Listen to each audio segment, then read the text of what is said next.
For months, the Indiana Fever story has seemed incredibly simple. Caitlin Clark arrived as the most anticipated player women's basketball has seen in decades. She shattered attendance records before she even played a professional game. Television ratings exploded wherever she went. Opposing arenas started selling out weeks in advance. Every move she made became a national headline. To the outside world, it looked obvious. The Fever had found their franchise cornerstone, the player every decision should revolve around for the next decade. But what if the organization itself isn't operating that way? What if the biggest story surrounding Indiana isn't about Caitlin Clark's rise at all, but about the decisions being made around her? And what if one incredible shot this week accidentally exposed a much larger problem that has been hiding in plain sight all season? On Monday night, basketball fans witnessed another unforgettable Caitlin Clark moment.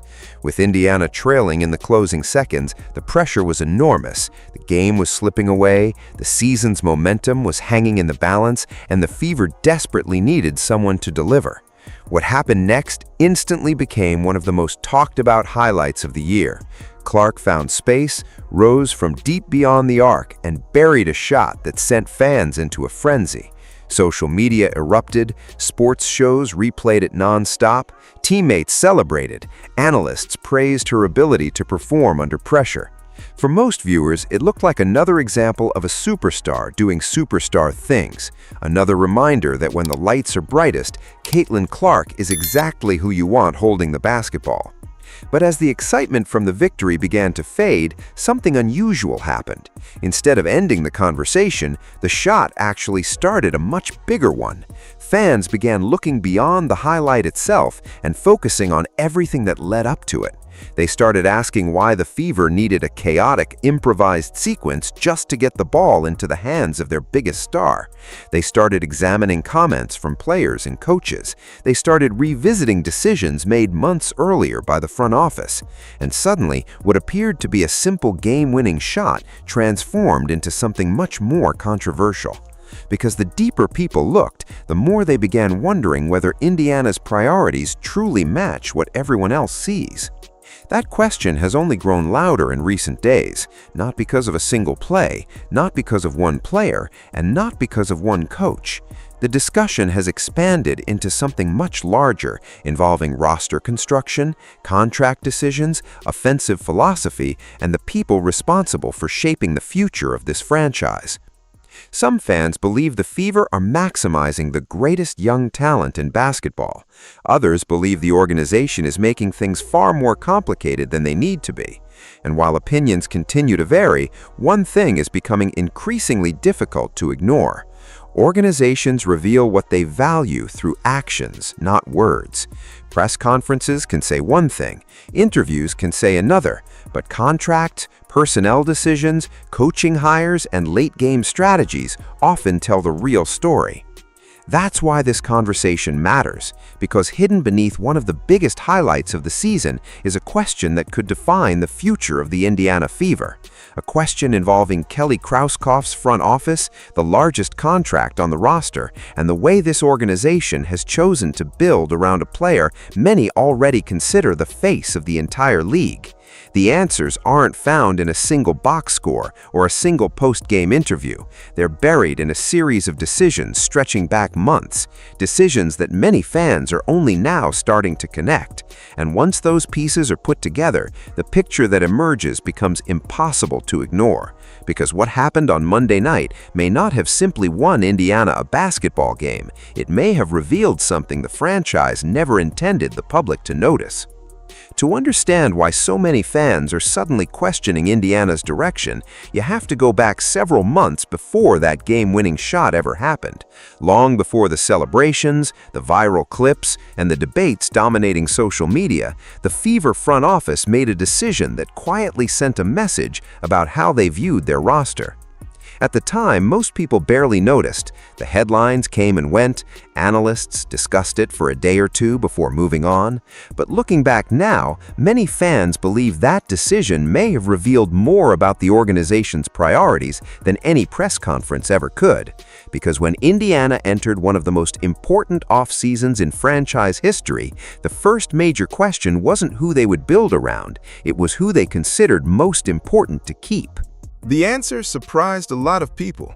In early April, Indiana officially secured Kelsey Mitchell on a massive one-year supermax contract worth approximately $1.4 million under the league's new financial structure. It wasn't just another routine signing, it immediately became one of the largest contracts in the entire WNBA.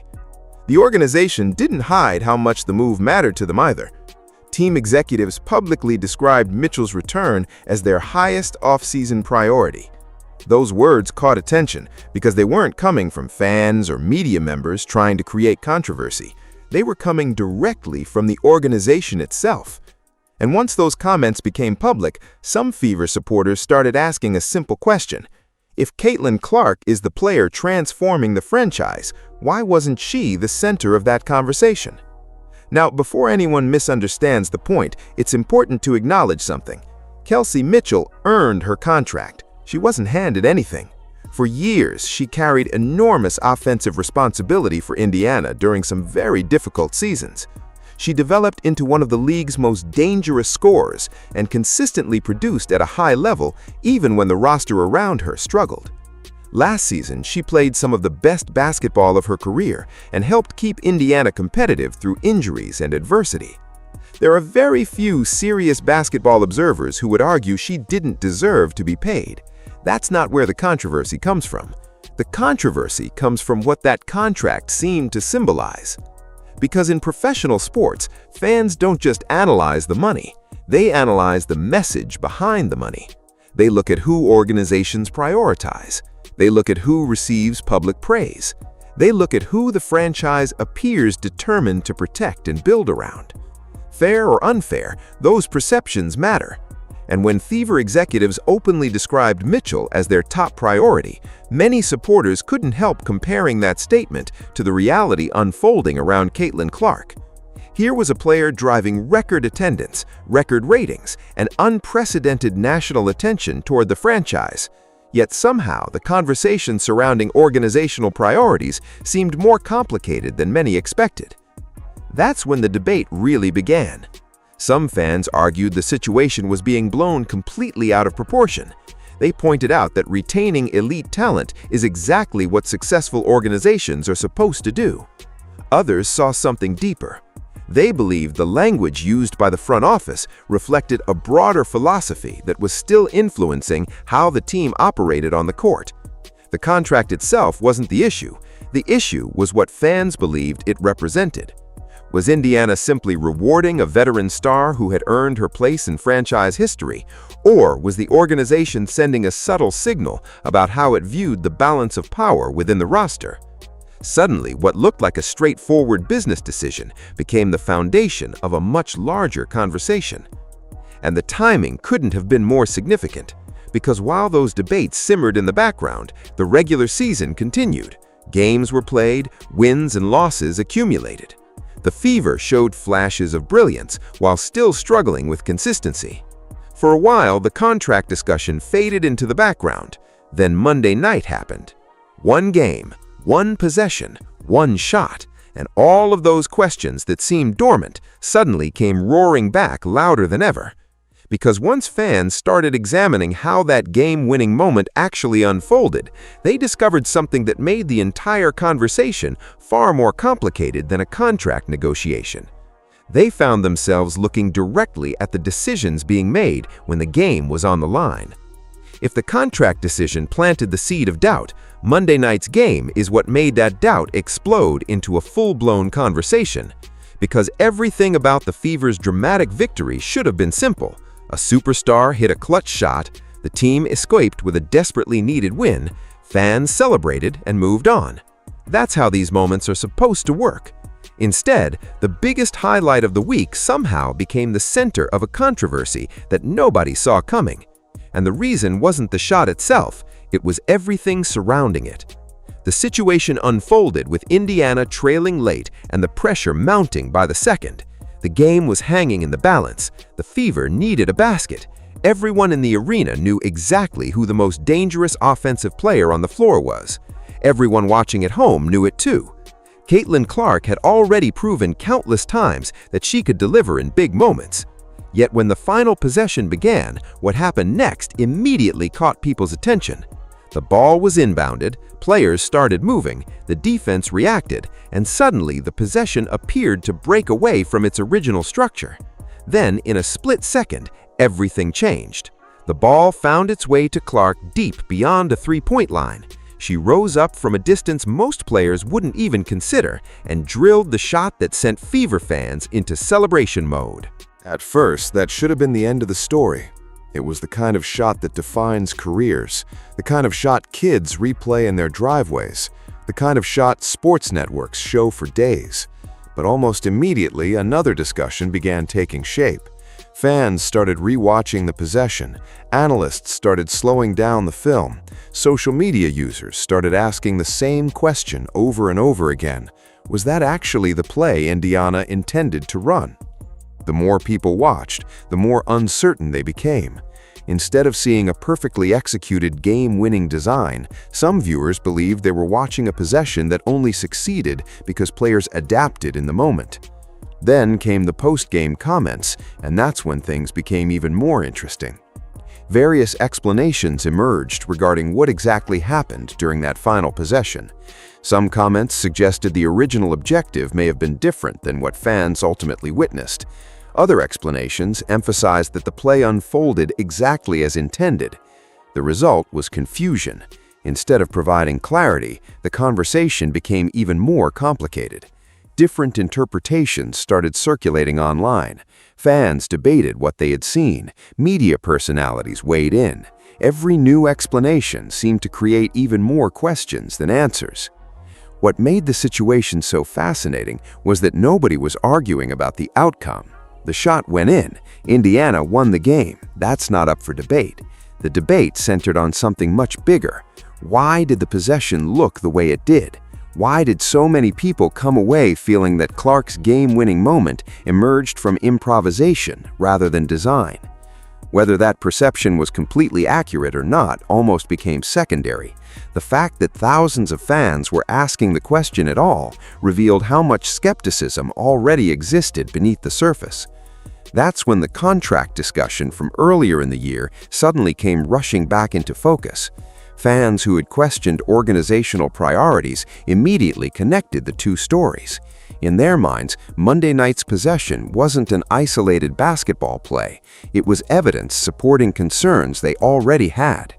Again, that doesn't mean those concerns are correct. It doesn't mean every criticism is fair, but perception often drives sports conversations more than reality, and the perception growing around Indiana was becoming impossible to ignore.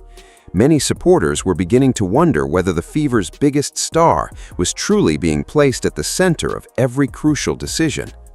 What transformed this from a normal basketball debate into a major storyline was the fact that the shot itself was so spectacular.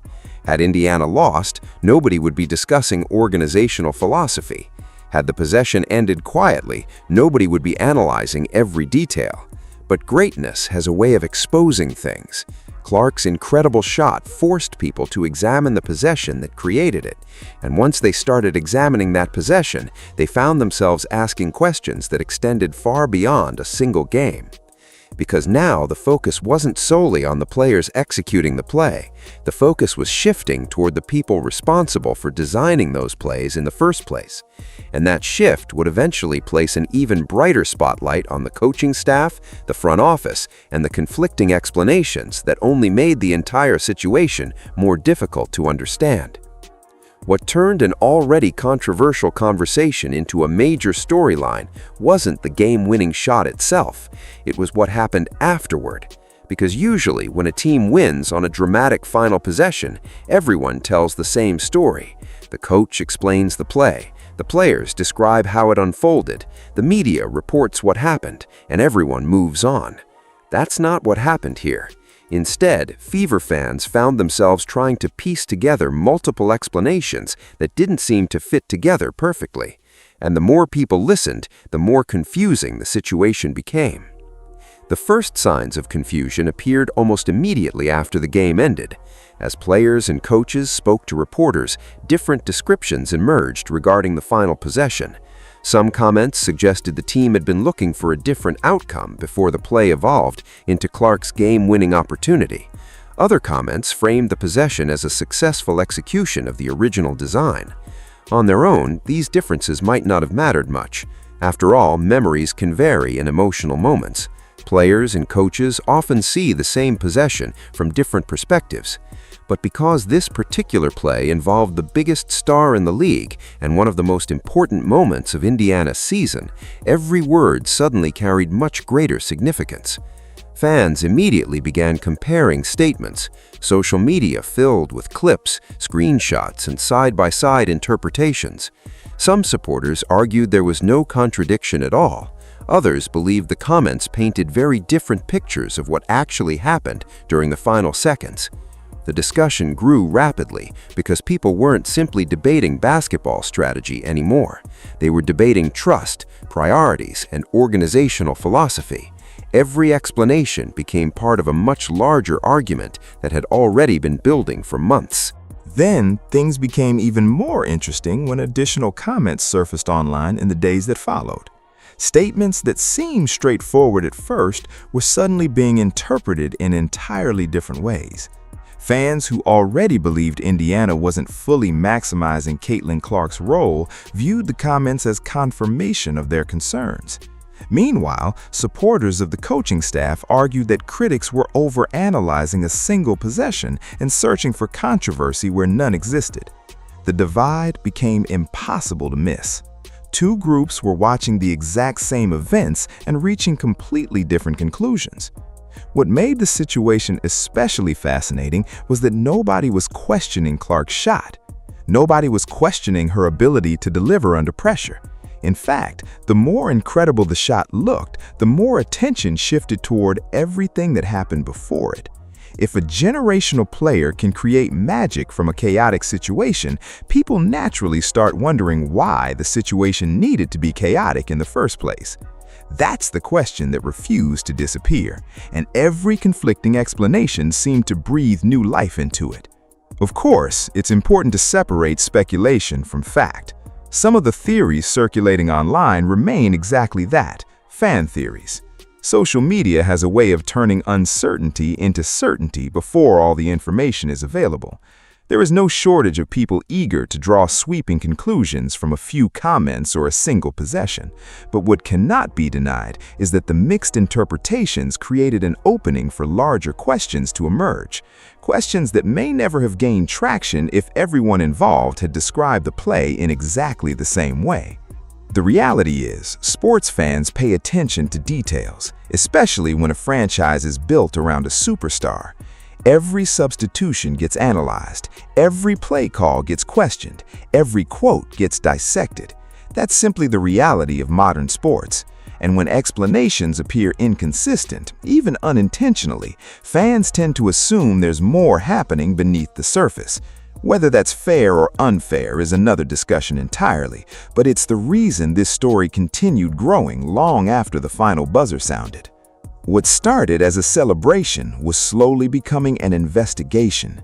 Not an investigation into the players, but into the people responsible for building the system those players operate within. Because once the focus moved beyond the final shot, attention naturally shifted toward a larger question. Who created the structure that led to this moment? Who made the decisions that shaped the roster, hired the coaching staff, and established the philosophy guiding the franchise? And as fans searched for answers, they found themselves looking higher and higher up the organizational ladder until the spotlight landed on one name more than any other: Kelly Krauskopf.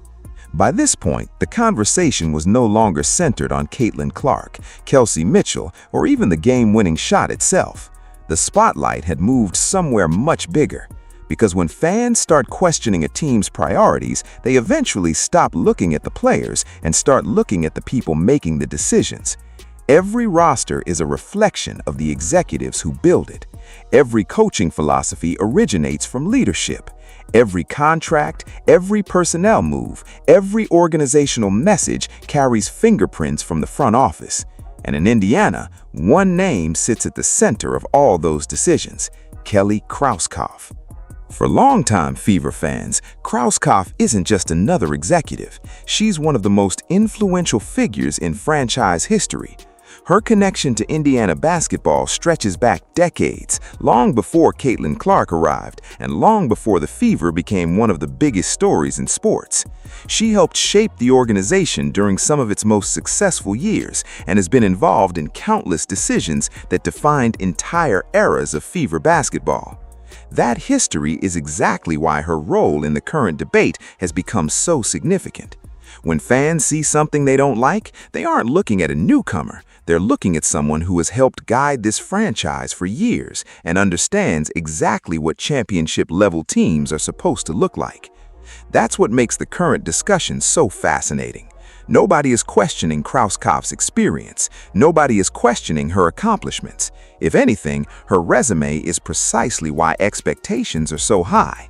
Fans believe someone with her background should recognize immediately when a franchise possesses a generational talent. They believe someone who has spent decades around elite basketball should understand how rare a player like Caitlin Clark truly is. And because of that belief, every decision made by the organization receives even greater scrutiny. The standard isn't simply winning games. The standard is maximizing an opportunity that many franchises wait generations to receive.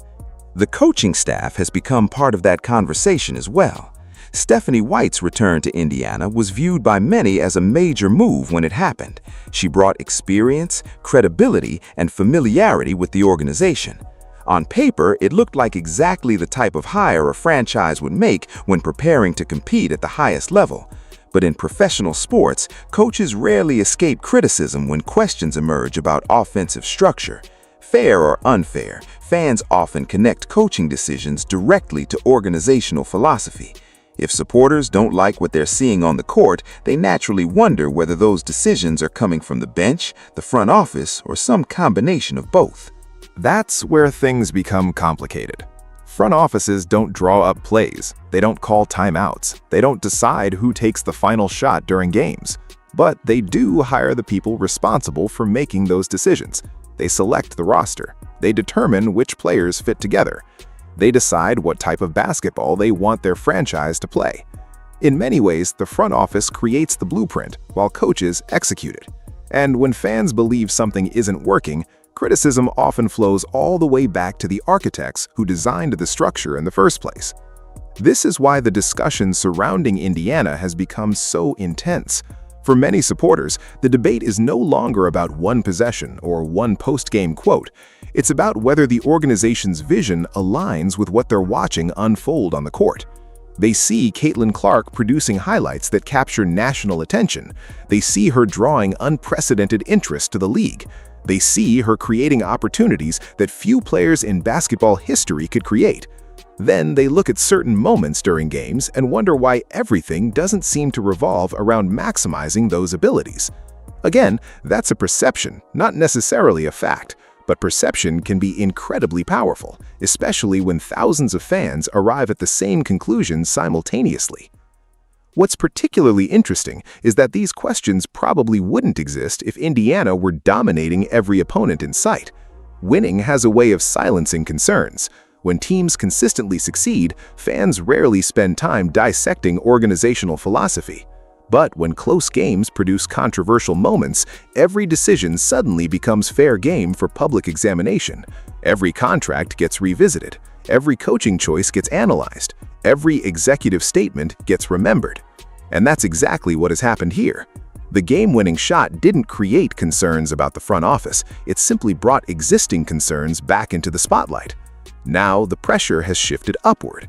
Because whether the criticism is justified or not, the people running the organization are the ones being asked to provide answers. Fans want to know what the long-term vision is. They want to know how the Fever plan to maximize the most marketable player in women's basketball. They want reassurance that everyone inside the organization sees the same opportunity the rest of the sports world sees.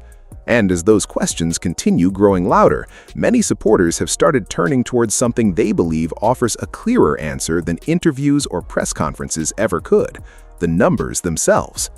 At some point, every sports debate reaches the same crossroads. Opinions stop mattering, emotions get pushed aside, and people start looking for evidence. That's exactly what happened with the Fever. Fans had already debated the contracts, they had already argued about coaching decisions, they had already spent days discussing the game-winning shot and the conflicting explanations that followed. But eventually, attention shifted towards something much harder to dismiss: the numbers themselves. Because statistics don't settle every argument, but they often reveal patterns that people miss in the heat of the moment. And when Fever fans started digging into those patterns, many believed they found another reason to question how this team is operating. The first number that grabbed attention was surprisingly simple. On a roster featuring Caitlin Clark, one player consistently takes more shots than almost everyone else. That player is Kelsey Mitchell. Again, this is where context matters. Mitchell is one of the best scorers in the WNBA. Nobody should be shocked that she takes a high volume of shots. Elite scorers are supposed to shoot. That's literally their job. The issue isn't that Mitchell shoots too much. The issue, according to many fans, is what those shot distributions may reveal about Indiana's offensive priorities. When supporters look at a roster built around arguably the most unique offensive creator in basketball, they naturally expect the offense to flow primarily through her. Whether that's a fair expectation or not is a separate discussion, but it's one that continues growing louder. The numbers become even more interesting when people move beyond scoring and start examining playmaking. Caitlin Clark's value has never been limited to putting points on the board. What makes her different is her ability to generate opportunities for everyone around her. Defenses don't just react to her scoring, they react to her presence. They react to her passing. They react to the possibility that she can create a highlight from anywhere on the floor at any moment. That's what separates great scorers from true offensive engines.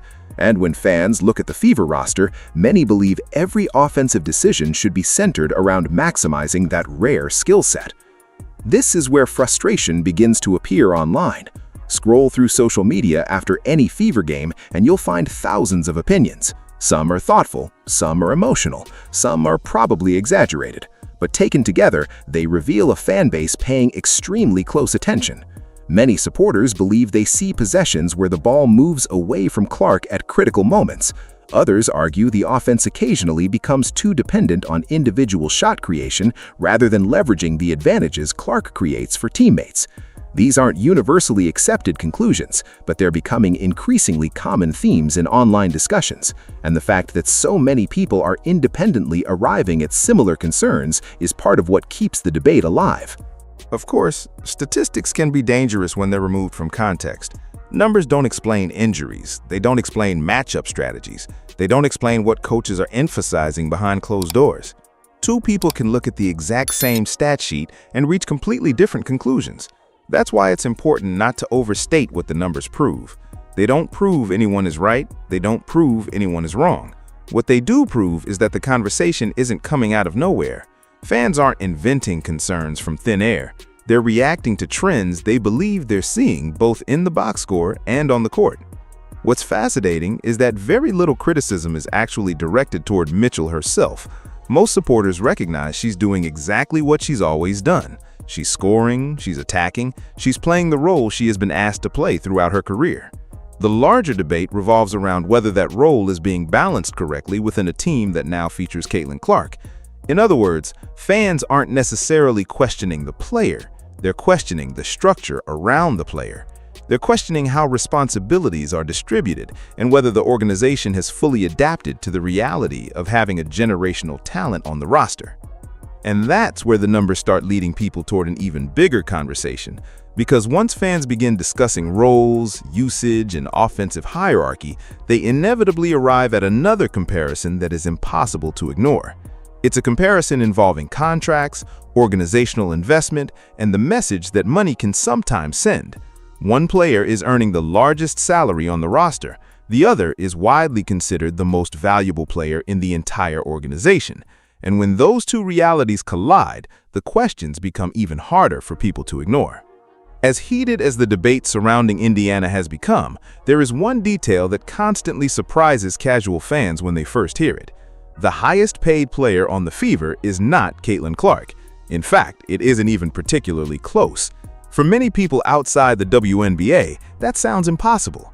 How could the player driving record-breaking television ratings, selling out arenas across the country, and generating more attention than anyone else in the sport not be the highest-paid player on her own team? The answer is actually much simpler than most people realize. It comes down to the league's salary structure.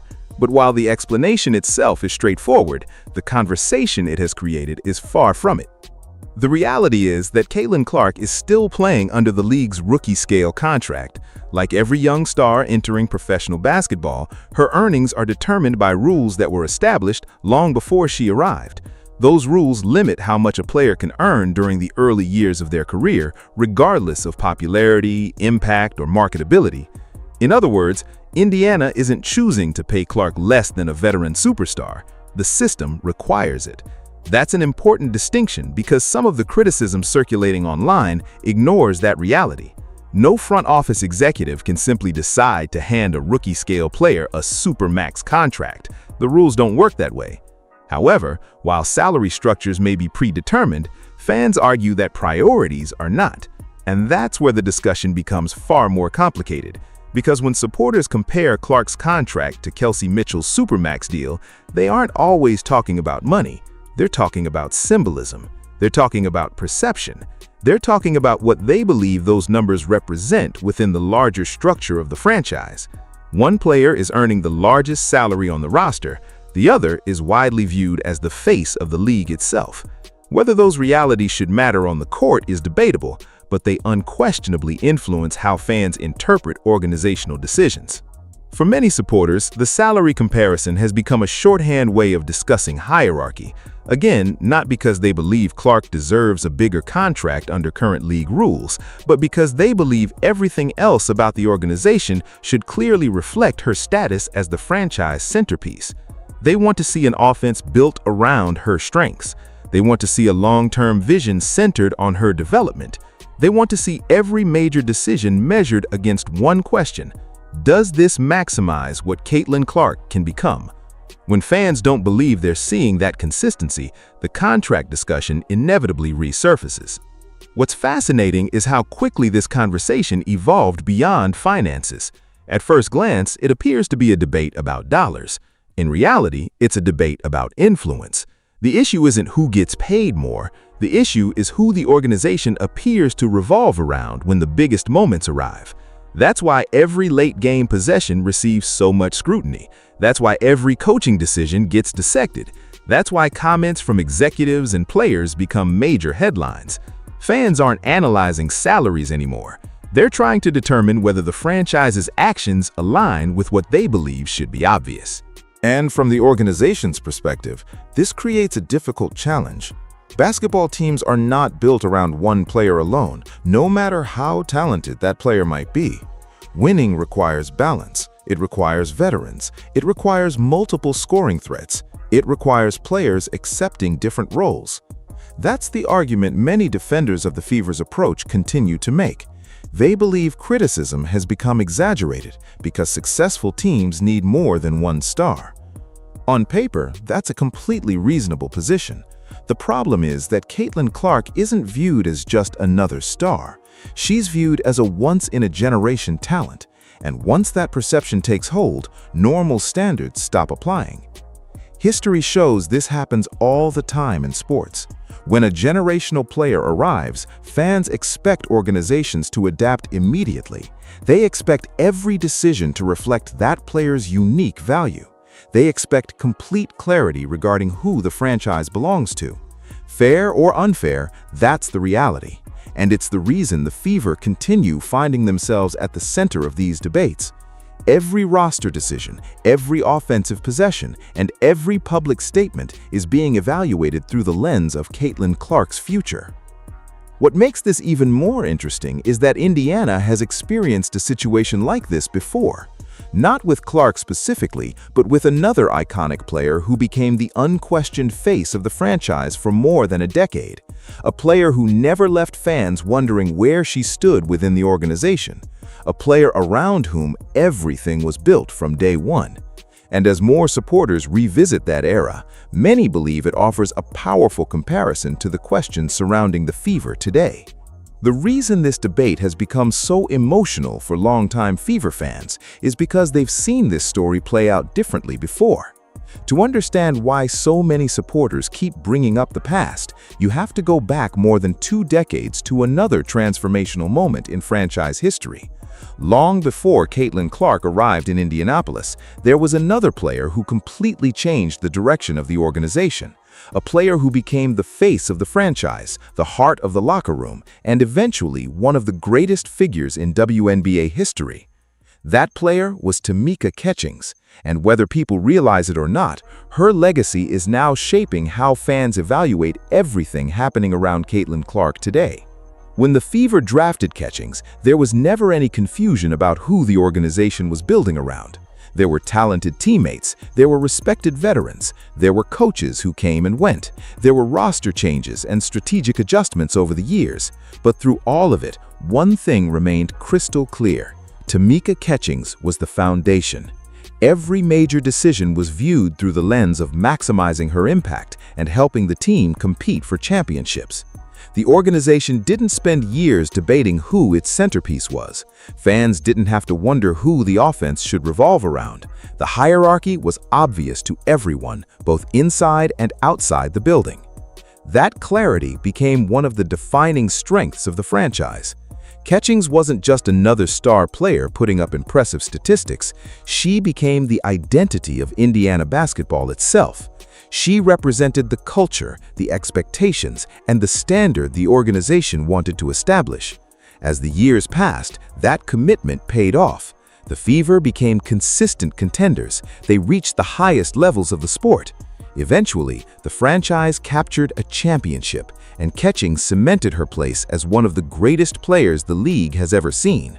Looking back now, many fans don't simply remember the wins. They remember how unified the vision appeared from the top of the organization all the way down to the court. That's why comparisons to today's Fever continue appearing everywhere. It's not necessarily because fans believe Caitlin Clark and Tamika Catchings are identical players. They're not. Their styles are different, their strengths are different, the league itself is different. What fans are comparing is the way organizations respond when they acquire a player capable of changing everything.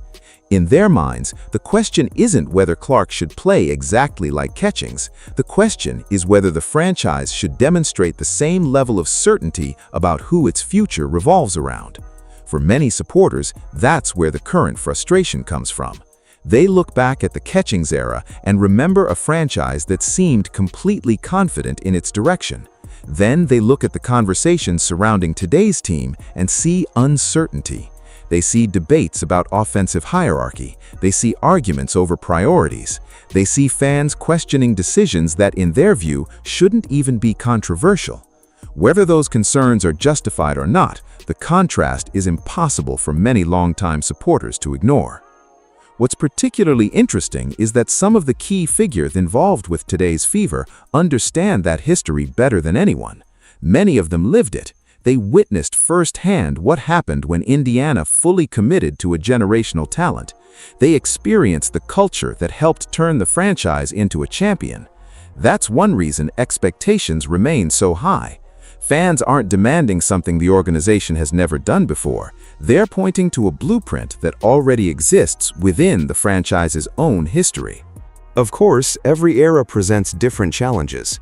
Building a championship team in today's WNBA is not the same as it was 15 or 20 years ago. Salary structures have changed, competition has intensified, media attention has exploded. The pressure surrounding Caitlin Clark is unlike anything the league has previously experienced. All of those factors matter. But even after accounting for those differences, one question continues to surface. If Indiana once had complete clarity about its cornerstone player, why does the conversation feel so different now?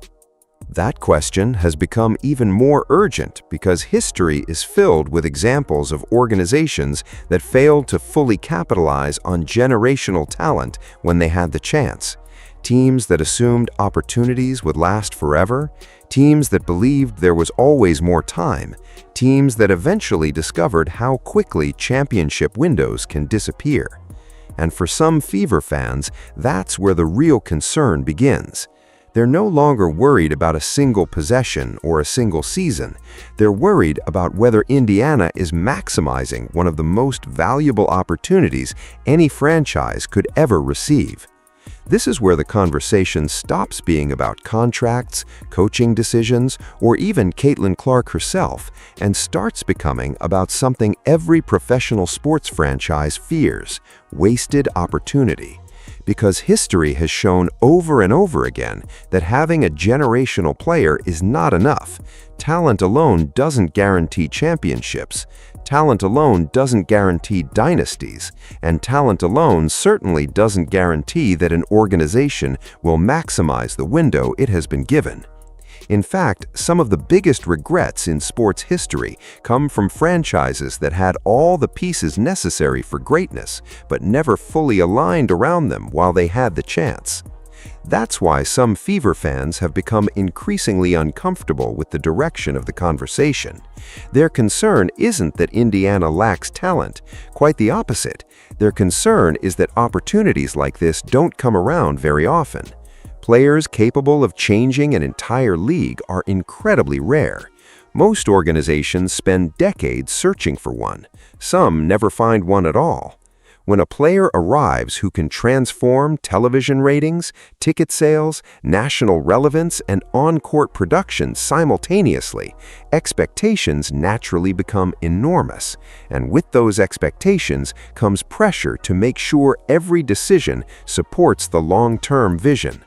One of the most common examples sports fans point to is what happens when organizations underestimate how quickly championship windows can close. Teams often assume there will always be another season, another opportunity, another chance to figure things out later. Then, suddenly, injuries happen, rosters change, free agency reshapes the league, competition improves.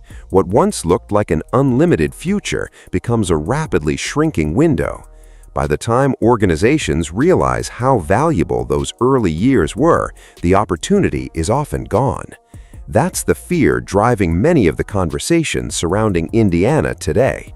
Not that the Fever are failing, not that the season is doomed, but that every year of Caitlin Clark's prime carries enormous value. What's particularly fascinating is how much of this debate revolves around the future rather than the present.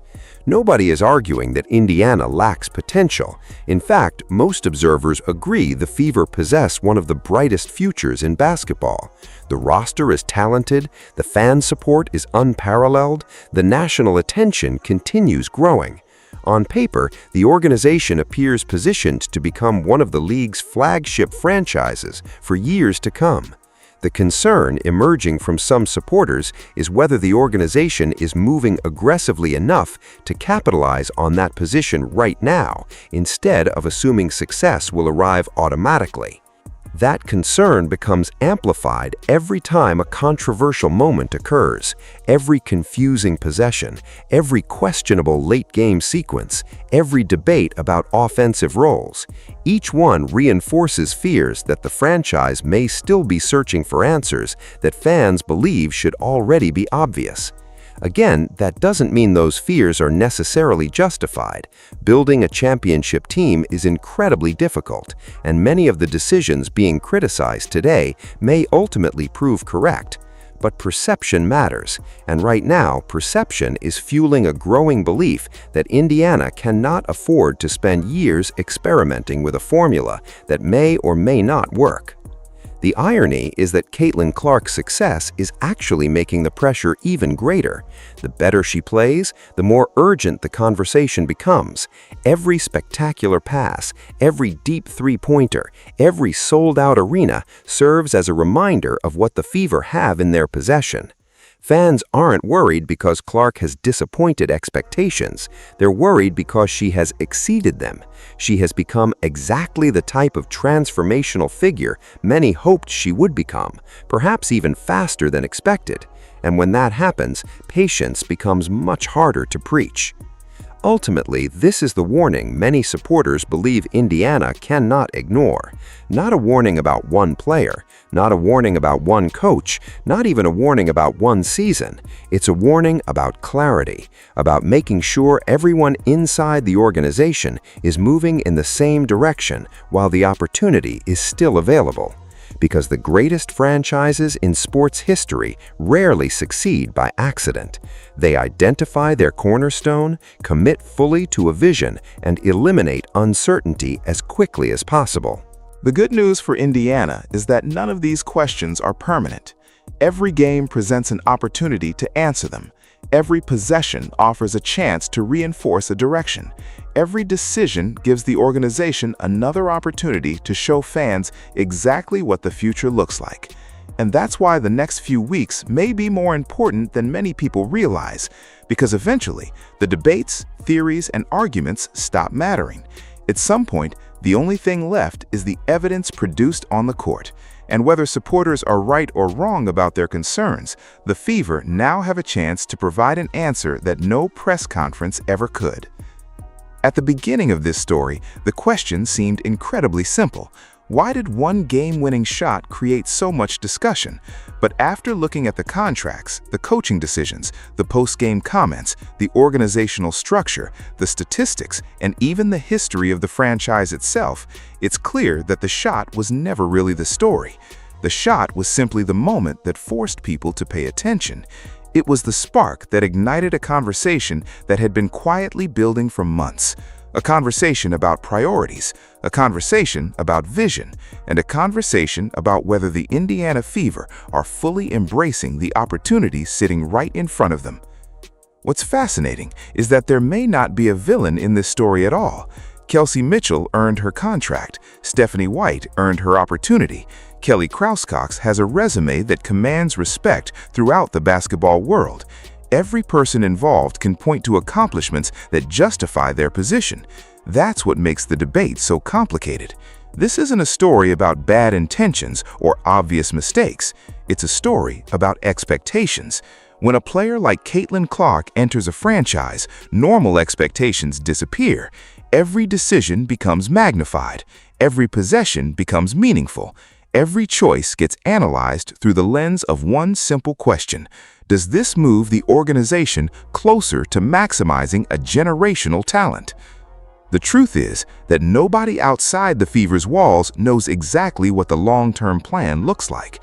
Fans see the games, they hear the interviews, they analyze the results, but the people inside the building see things the public never will. They understand the challenges, the adjustments, and the complexities involved in building a championship contender. That's why it's important to separate facts from assumptions. Some of the concerns surrounding Indiana are based on observable events. Others are based on interpretations, and some are simply fans trying to make sense of a team that is still evolving in real time. But here's what cannot be debated. The spotlight isn't getting smaller, it's getting bigger. Every Fever game now attracts national attention. Every Caitlin Clark performance becomes a headline. Every close finish creates another opportunity for people to evaluate how this organization is operating. That pressure isn't going away anytime soon. In fact, it will probably intensify, because the more successful Clark becomes, the more closely every decision around her will be examined. And maybe that's why the next chapter of this story is so important, not because of what was said after Washington, not because of a contract signed months ago, not because of a viral social media debate, but because eventually every argument reaches the same destination, the basketball court. At some point, opinions stop mattering, narratives stop mattering, speculation stops mattering. The only thing that remains is what actually happens when the game is on the line. That's the test waiting for Indiana. Every close game from this point forward becomes an answer to the questions fans are asking. Every late game possession becomes evidence. every critical moment becomes another opportunity for the organization to show exactly who it believes it is and exactly who it believes its future belongs to. Because franchises can release statements, coaches can explain decisions, players can offer their perspectives, but actions have always spoken louder than words. And perhaps that's why so many people are still talking about that shot days later. Not because it won a game, not because it created a highlight, but because it revealed something larger. It reminded everyone just how valuable Caitlin Clark has become to this franchise, this league, and the future of women's basketball. The Fever don't need another press conference to answer the questions surrounding them. They don't need another explanation. They don't need another debate. They simply need to show the basketball world what they believe. Because if the organization and its generational superstar are truly moving in the same direction, the results will eventually speak for themselves. And if they aren't, fans will notice that too. The question now isn't whether Caitlin Clark is the future of the Indiana Fever. Almost everyone agrees on that. The question is whether the Fever are ready to fully embrace what that future requires. And judging by the conversations happening across the basketball world right now, that's a question people will keep asking until the answer becomes impossible to ignore.